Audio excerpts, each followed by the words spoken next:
For those of you watching, I'm here with Rick Allen, who's the CEO of MedSend. And Rick, thanks for doing this. I really appreciate it. Glad to be here. I just wanted to ask you, what is MedSend for those of those watching that may not know, and maybe give us a little bit of the history of MedSend. Yes. So MedSend just celebrated its 25th anniversary. So Greg, we're really pleased with the way the Lord continues to use MedSend. It's actually more relevant today than it was 25 years ago. And you'll understand when you get a handle on what MedSend does, which is we eliminate educational debt as an obstacle for serving in healthcare missions. So if an individual finishes up their schooling and they have educational debt and they would consider being a full-time, long-term healthcare missionary, we will take that educational debt and make the monthly payments on it. So you can imagine that today, with educational debt levels being what they are, that it is even more strategic than it was 25 years ago, really when educational debt started to become an obstacle. Mm-hmm. That is huge. I know it's been a huge blessing for us.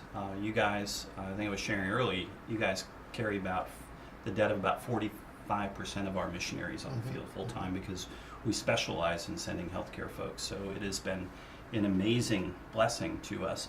Tell us a little bit about how MedSend got started and who started it, because it's such an amazing concept to me.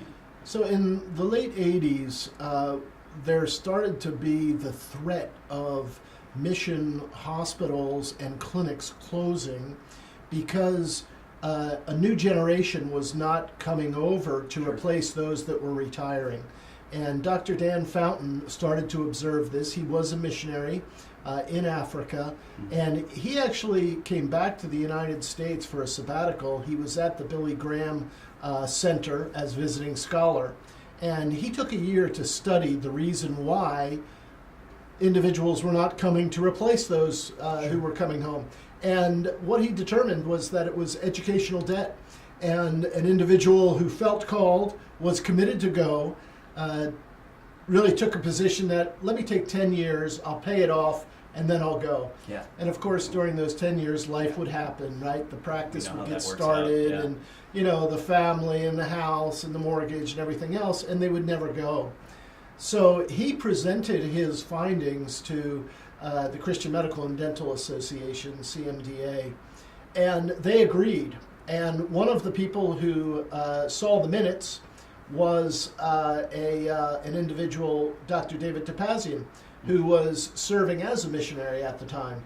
Okay. And he saw the minutes from the meeting and came back to the U.S. He was in Venezuela. He came back to the U.S., talked to the board of CMDA, and that was the genesis of what at the time was Project MedSend.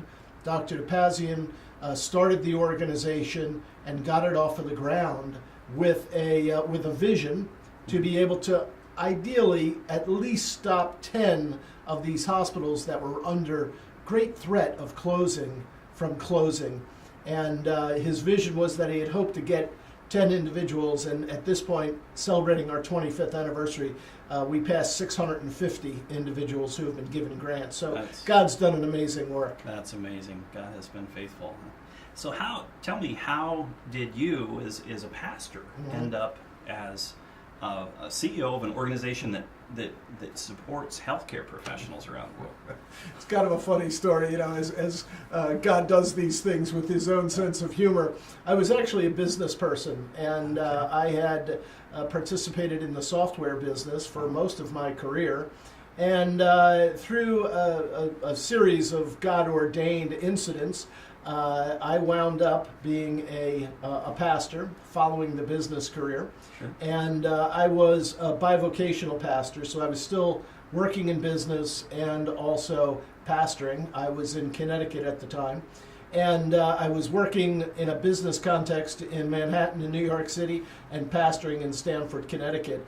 And it was very hard to do. It was very demanding. And the business that I was working in, pretty much what I had set out to do, I had accomplished, and I was looking to go to something next. And that is when my daughter got a 2-week engagement filing papers at Project MedSend. And one day she was looking to get her oil changed. My wife dropped her off, and when she went back to pick her up, went inside the office and just asked the office manager how things were going. And she said, well, we're looking for some new leadership, which prompted my wife to come back and say, have you ever considered helping Project MedSend? Well, I got to MedSend through an oil change. That's tremendous. And 10 years later, I'm still involved. That's awesome. We've known each other for a number of years. I've never heard that story, so that's great. I love it. So, Rick, can you tell me maybe what do you think the biggest challenges are facing a new medical missionary family going out to the field right now? Because we both kind of work in the same world and talk to new families and all the time. And what are you finding that you're hearing in the way of challenges from these families? Well, I'll put educational debt aside for a minute because it speaks for itself. Sure. Oftentimes we're looking at, $100,000 or at least a six-figure debt level. So we'll set that aside for a minute. The number one really is the family, the extended family, right? The individual's family, be it his or hers, if they're married, or just an expectation if you're single about the work that you've been doing, the hard work that it takes to be a healthcare professional, and then to surrender all that, to surrender the North American lifestyle, just the respect that you receive as a healthcare professional here in the States, and to surrender to, for your family to understand that you are surrendering all of this to serve Christ in a very sometimes difficult and dangerous environment. So I would say the first one is family, and if you have a family that is supportive of your decision, then it's finances, right? We handle a part, but it's also raising money and going out and raising support, which is an obstacle for many. Yeah. We generally are a self-sufficient culture, and for us to go out and to ask people for money is a difficult thing. So those are a couple of the obstacles, really, and it's relational, financial, and then the last one I would put out there is spiritual, sure. Which is oftentimes I hear from the people that we support, can they live up to the name missionary? Is their own spiritual condition and maturity such that they could live up to that name? Will they disappoint God? So I would say, and those are three very important parts, right? It's relational, financial, and spiritual. Yeah, those are some of the same things we see. One Sure. of my as a parent and even grandparent now, especially my wife, the first thing she asks new candidates is, what do your parents think about you going to the field? And because it's a challenge, and we want families to be united behind them. Yeah. So tell me, if somebody wants to apply for MedSend or just learn more about MedSend, how do they do that? And what does that process look like? Yes, thanks. That's a good question, because I like to say that we are wholesale, not retail. And what I mean by that is that you come to MedSend through one of our partners. We call them MedSend Associates. These are mission sending organizations. Generally, if you don't know what a mission sending organization is, then you can come to our website and you can see a whole list of our partners. So the process works whereby you apply to an organization to support you as a sending organization, and then once you've been accepted, you can come and apply at MedSend for one of our grants. And the way that we work is we offer a grant in 4-year increments. So we are expecting longer term service, nothing less than 2 years. But we would like to see longer term, because we're really in the ministry of community transformation.